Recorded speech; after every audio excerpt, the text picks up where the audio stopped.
In this video, I'm going to show you how to make risotto. Risotto is a creamy rice dish, no cream added, but it gets its creaminess from the starch in the rice. For this, we're going to be using arborio rice, or it's like a round grain rice. It looks quite different than the regular old long grain that you might be used to seeing. And you can see, like, as I put my hand in there, there's like a dust on there, so it's very starchy, and that's what makes the creaminess. So I have my pot on the burner here, ready to go. I'm going to put it over medium-low heat, and I'm going to add some butter and some onions. Now, if you saw the pilaf video, I talked a little bit about ratios. The ratio for a regular rice, long grain rice, would be 2 to 1, 2 parts liquid to 1 part of rice. So arborio is a little bit different. It has a 3 to 1 ratio. So I'm going to have 1 cup, I have 1 cup of rice here, and I'm going to add 3 cups of liquid. And the liquid today is going to be some chicken stock that I have cooking on the burner back there, and I have a little bit of wine. I don't want to combine them because the acid in the wine could affect the cooking of the rice. So for now, I'm just going to let the wine here. So I'm just going to sweat my onions, cook without browning, for a little bit there. Then I'm going to add the rice. I'm going to grab, I like to use a wooden spoon rather than a metal spoon. So I have my onions, and I'm going to go ahead and add my rice. Now, I want to saute this till it gets a little aromatic. So I don't really necessarily want to brown it, but I want it to get a little toasted. So I just want to I turned it up just slightly. And while that's toasting, I'm going to bring my hot chicken stock over there, my ladle, and I want to just cook this a little bit, toast it, just so I can kind of smell that it's toasting.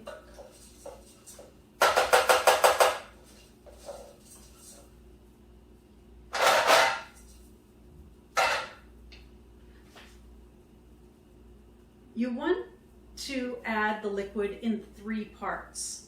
So in like a regular rice, we would put it all in, cover it, let it cook. This we're actually going to be stirring the whole time, so I'll probably be fast forwarding through the process. So we add 1/3 of the amount of liquid we have and stir it, and as we're stirring it, the starch is coming out, making that creaminess that we want to see in this rice. Now I can smell that it's getting a little toasty. So I'm going to start adding about 1/3 of this.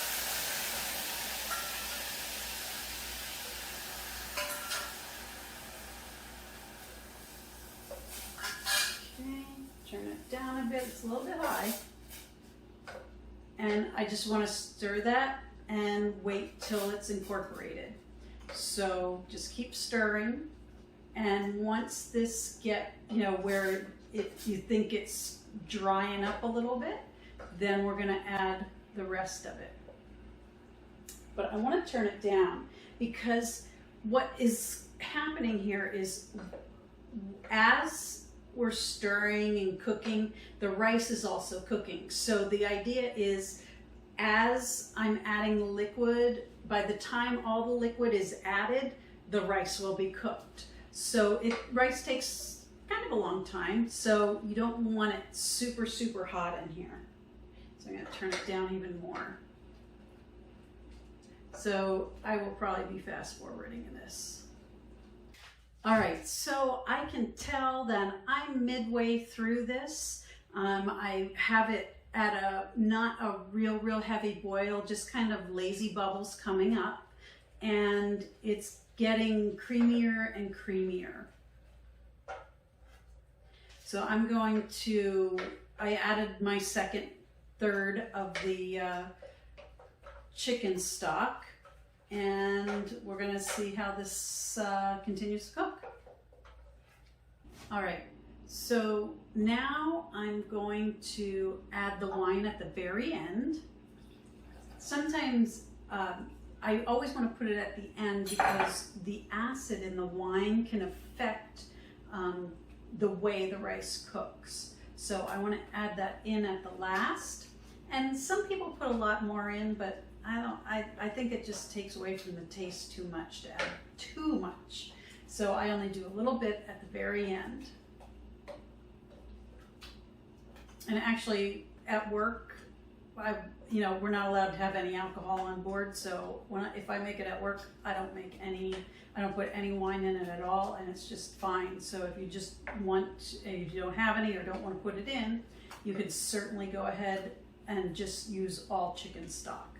So I want to make sure that the rice is soft and it's not too soupy. It's very good. It's soft, but I want to dry a little bit more of the chicken stock and wine up in there. It just is a little bit too soupy and not creamy enough.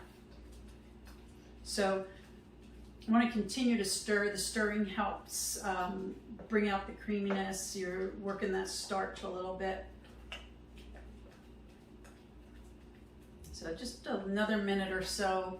And I have a couple things I'm going to add to it. I have some asparagus pieces here that beforehand I steamed those. They are optional, but usually traditionally when you see it somewhere, there's usually either asparagus or sauteed mushrooms put in at the end. I don't want to put it in the beginning because this would destroy the asparagus. So that's why I want to put it in. It's too hot, and with the stirring, it would just be ripped up. So I want to add that at the very end, but there is always cheese in it. And you want to add the cheese after you turn the heat off because it'll just stick to the bottom and be a mess to clean up if you put it in while it's over the heat. And of course I have some salt and pepper here. One other thing you could do is before you start adding the liquid, you could put a few strands or a few threads of saffron in there, and that'll give it a nice flavor and color also. So I'm going to say this looks nice and creamy. I'm going to turn off my burner and take this off. I'm going to add my asparagus, and asparagus is just really as a garnish. It shouldn't be too much. I actually had too much in that ramekin, so it should look about like this. So I already tasted it.